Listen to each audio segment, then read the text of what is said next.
ചരിത്രത്തിൽ ആദ്യമായി തൃശൂർ പൂരം ഇടയ്ക്ക് വെച്ച് നിർത്തിവെച്ചു. തിരുവമ്പാടി ദേവസ്വമാണ് രാത്രി പൂരത്തിനിടെ പൂരം നിർത്തിവെച്ചത്.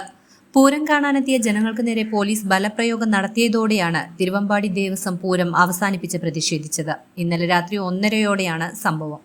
രാത്രിയിൽ മഠത്തിൽ വരവ് പഞ്ചവാദ്യം നടക്കുന്നതിനിടെ നടുവിലാൽ ഭാഗത്ത് പോലീസ് ബാരിക്കേഡ് വെച്ച് എഴുന്നള്ളിപ്പ് തടഞ്ഞതാണ് തിരുവമ്പാടി വിഭാഗത്തെ പ്രകോപിപ്പിച്ചത്.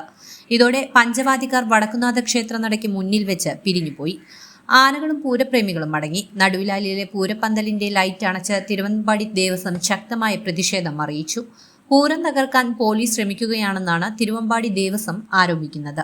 പാറമേക്കാവിലമ്മയുടെ രാത്രി എഴുന്നള്ളിപ്പ് പോലീസ് ബാരിക്കേഡ് വെച്ച് തടയുകയും ഒരാനയെയും ഏതാനും മേളക്കാരെയും മാത്രം കടത്തിവിട്ടതും വലിയ ഒച്ചപ്പാടുണ്ടാക്കിയിരുന്നു. ഇന്നലെയും കമ്മീഷണറുടെ നേതൃത്വത്തിൽ മഠത്തിൽ വരവിലടക്കം കടുത്ത നിയന്ത്രണങ്ങൾ ഏർപ്പെടുത്തുകയും പൂരപ്രേമികളെ പിടിച്ചു തള്ളുകയും ചെയ്തിരുന്നു. ഇന്നലെ രാത്രിയിൽ എഴുന്നള്ളിപ്പിനിടെ വാദിക്കാരെയും ആനകളെയും തടഞ്ഞതാണ് വീണ്ടും പ്രശ്നമായത്.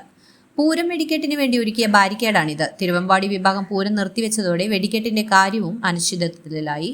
ഒടുവിൽ രാത്രി നടക്കേണ്ട പൂരം വെടിക്കെട്ട് ചരിത്രത്തിൽ ആദ്യമായി ശനിയാഴ്ച രാവിലെ 7:15 പകൽ വെളിച്ചത്തിൽ നടത്തേണ്ടിയും വന്നു.